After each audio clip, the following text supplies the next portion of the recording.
নমস্কার বন্ধুরা, রান্না হবে বাঙালিয়ানাতে আপনাদের সবাইকে স্বাগত জানাই। আজকে আমি যেটা বানাচ্ছি দই সয়াবিন কারি। আপনারা তো সয়াবিনের অনেক রকমই রেসিপি হয়তো বানিয়েছেন, আর আমিও বানিয়েছি, কিন্তু এটা একটু অন্যরকম। এটা একটা দক্ষিণ ভারতের একটা রেসিপি, খুব ভালো লাগে খেতে। রুটি পরোটার সাথে ভীষণ ভালো, এটা তো যাই। তারপর আপনি পোলাও, ফ্রাইড রাইস এইগুলোর সাথে ভাতের সাথেও খেতে পারেন, ভীষণ ভালো লাগে খেতে, টেস্ট হয় খুব ভালো। একটু অন্য স্বাদের রান্নাটা। একবার বাড়িতে নিরামিষ, পুরো পিওর নিরামিষ দিনে এটা অবশ্যই বাড়িতে বানিয়ে একবার দেখতে পারেন করে, খুব ভালো লাগে খেতে। আমি চেষ্টা করলাম, ওদের মতো স্বাদ অতটা হয়তো আমি নাও মানে অতটা ভালো হবে না, কিন্তু ওদের ওখানের খাবারটা খুব ভালো লেগেছিল। এই রেসিপিটা ওইভাবেই বানানোর চেষ্টা করলাম। প্রথমে আমি কিছু কাঁচা লঙ্কা আর আদাটা মিক্সিতে পিষিয়ে নিলাম। এবারে একটা বাটির মধ্যে কিছুটা বেসন নিয়ে নিলাম,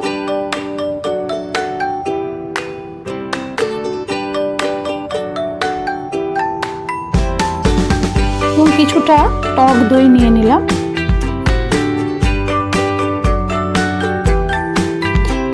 এবার দেখুন, এটা টক দই আর বেসনটাকে একটু ভালো করে মিক্সড করে নেব। প্রথমে একটু শুকনোটা মিক্সড করে তারপর আস্তে আস্তে জল দিয়ে এটা পুরো একদম মিশিয়ে নেবো, যাতে একটু দলা দলা ভাবটা না থাকে। সেইভাবে বেসন আর দইটা দিয়ে ভালো করে এটা আমি মিশিয়ে নিচ্ছি।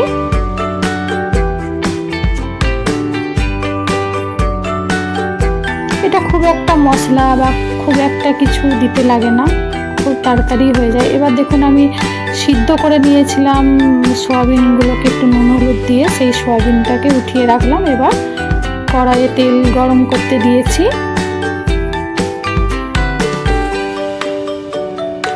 এবার কড়াই গরম হয়ে গেছে। এবার আমি ওই যে সিদ্ধ করা সয়াবিনটা, সেটাকে আমি একটু ভেজে নেব, কারণ সয়াবিন থেকে একটা গন্ধ বেরোয়, সেটা যাতে না বেরোয় সেই জন্য আমি ভালো করে সয়াবিনটাকে একটু ভেজে নেব।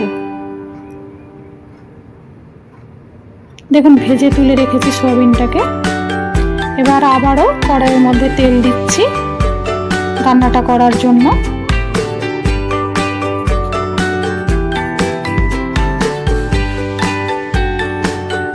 তেলটা গরম হয়ে এসছে।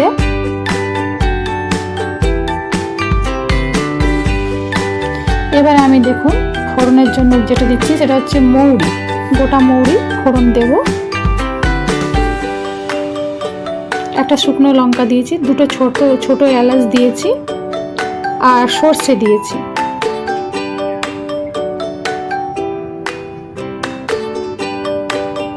আর দেখুন, এখানে কারি পাতা দিয়ে দিলাম কিছুটা।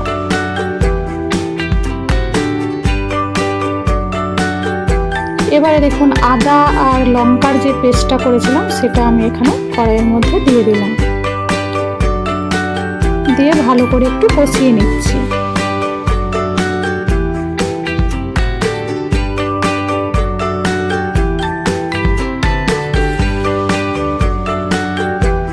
এবার দেখুন, পরিমাণ মতো হলুদ দিচ্ছি, লঙ্কা গুঁড়ো দিচ্ছি, লঙ্কা গুঁড়োটা অল্প দিয়েছি, ধনে গুঁড়ো দিলাম।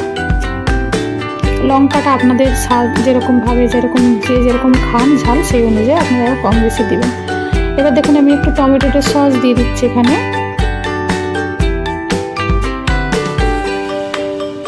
দিয়ে ভালো করে আমি এই যে মশলাটা ছিল, এবারে কাশ্মীরি লাল লঙ্কার গুঁড়োটা দিয়ে দিচ্ছি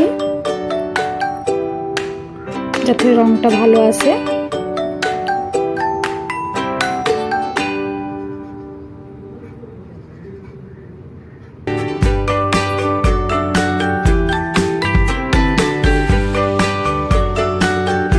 এবার আমি পরিমাণ মতো নুনটা দিয়ে দিচ্ছি, দিয়ে ভালো করে এখানে কষিয়ে নিলাম।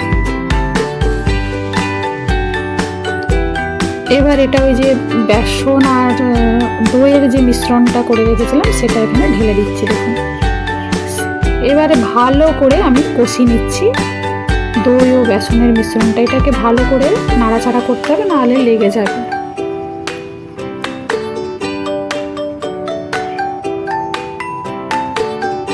এবারে আমি একটু পরিমাণ মতো চিনি দিয়ে দিলাম, যাতে টক মিষ্টি ভাবটা লাগে, খেতে ভালো লাগে। খুব টক হলেও খেতে ভালো লাগবে না। তারপরে ভালো করে এটাকে আমি কষিয়ে নিচ্ছি, যতক্ষণ না গা থেকে তেল ছেড়ে আসবে ততক্ষণ অবধি আমাকে এটা কষাতে হবে। কষানো হয়ে গেছে, তেলও ছেড়ে এসছে দেখুন। এবার আমি ওই সোয়াবিনটাকে দিয়ে দিলাম, সোয়াবিনটাকে দিয়েও ভালো করে কষিয়ে নিচ্ছি, খুব সুন্দর করে কষিয়ে নিচ্ছি।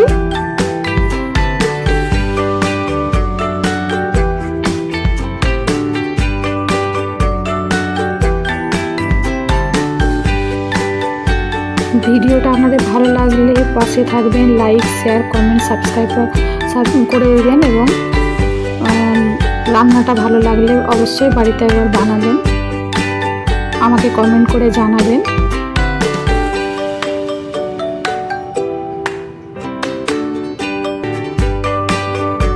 এবার দেখুন জল দিয়ে দিয়েছি, জল দিয়ে এটা ফুটতে দেবো।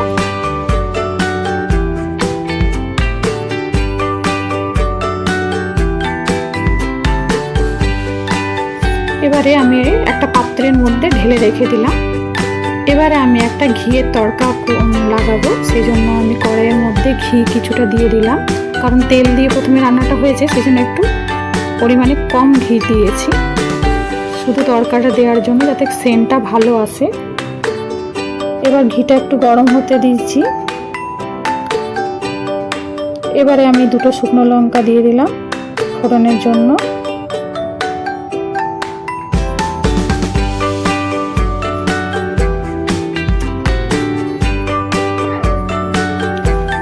আর একটু কাঁচা লঙ্কাগুলোকে চিড়ে চিড়ে দিয়েছিলাম, সেগুলো দিয়ে দিলাম।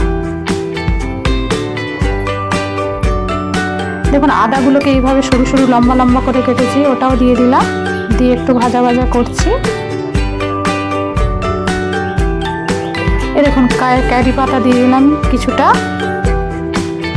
ক্যারি পাতাটা খুবই উপকারী, এটা মানে এমনি খাওয়া হয় না, তরকারির সাথে দিয়ে খাওয়া হয়, ভালো খেতেও স্বাদ বাড়ে আর একটা উপকারী। এবার আমি দেখুন একটু হিং দিয়ে দিয়েছি, হিংটা দিয়ে ভালো করে নাড়াচাড়া করে নিচ্ছি। তারপরে দেখুন আবার ওই সোয়াবিনটাকে এই তরকার মধ্যে ঢেলে দিলাম, ফোড়নটার মধ্যে ভালো করে নাড়াচাড়া করে নিচ্ছি। এটা খুব সুন্দর একটা গন্ধ উঠেছে।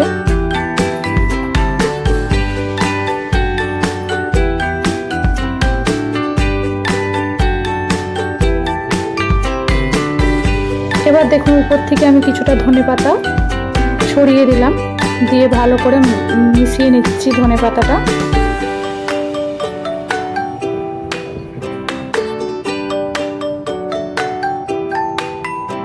একদম রেডি হয়ে গেছে আমাদের সয়াবিন দই কারি। আপনারা অবশ্যই বাড়িতে বানাবেন। আবার আসছি কাল।